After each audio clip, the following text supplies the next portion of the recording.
This week on Indy News, the Blackmagic Pocket Cinema Camera gets a DIY facelift. Or is that an LCD lift? Next, a new anamorphic lens designed specifically for a micro four thirds camera sensor. And finally, if you were expecting a new drone from DJI, this new product may just surprise you.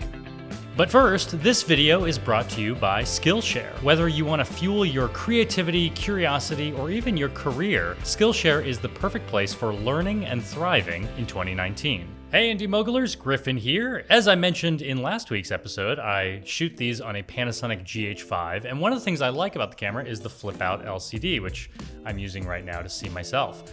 Another micro four thirds camera that's even cheaper and super popular is the Blackmagic Pocket Cinema Camera. It's a gorgeous camera, has a giant LCD on the back, but the big problem is you can't flip it out, so how can you film yourself? One DIY superhero has come up with a way to solve this problem. On a Chinese filmmaking forum, filmmaker.cn, you can find a user who goes by the name Power Chung, who recently posted a number of photos of his Blackmagic Pocket Cinema Camera 4K with a curious-looking adjustment. It looks like he separated the LCD screen from the camera and mounted it to a custom dual-axis hinge that allows the screen to pivot up and down, essentially adding a selfie mode to his camera.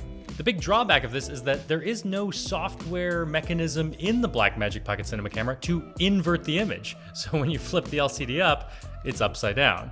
But it still is a useful way to reference what you're shooting. This modification also creates a space where the LCD was, and so he's using it to mount an SSD drive. He's added a little USB-C port. So you could mount an SSD or you could mount a battery. And the most important part of this fix is that apparently it is non-destructive, meaning that you can assemble the screen back into the camera as it was before.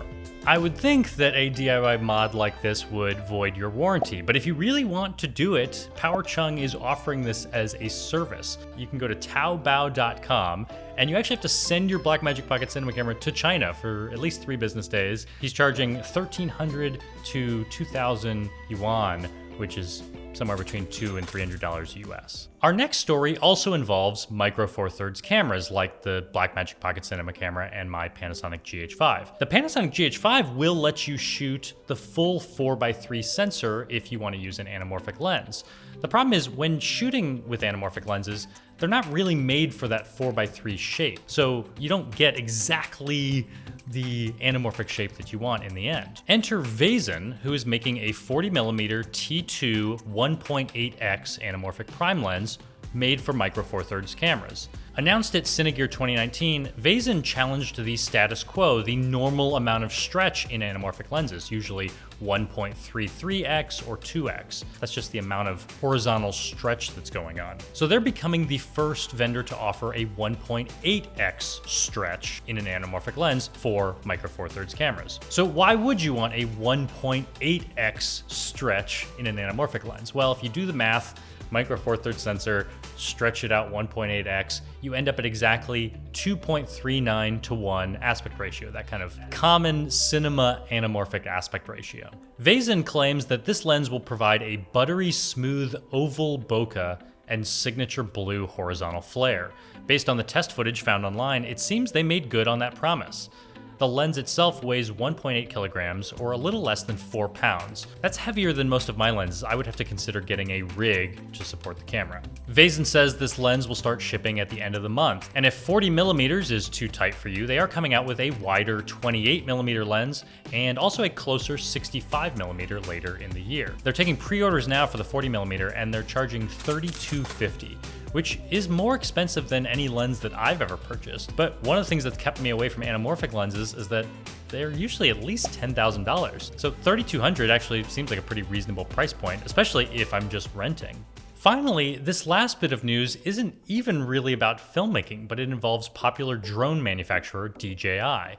You remember a few weeks ago, they released the Osmo Action camera, which was already a departure from their usual drone products. Now they're taking this even further with a product that's even more outside that realm of drones. DJI has released the RoboMaster S1, which is essentially a remote-controlled car. There is a story behind this cute little tank, though. Since 2015, the company has run a robotics competition called RoboMaster.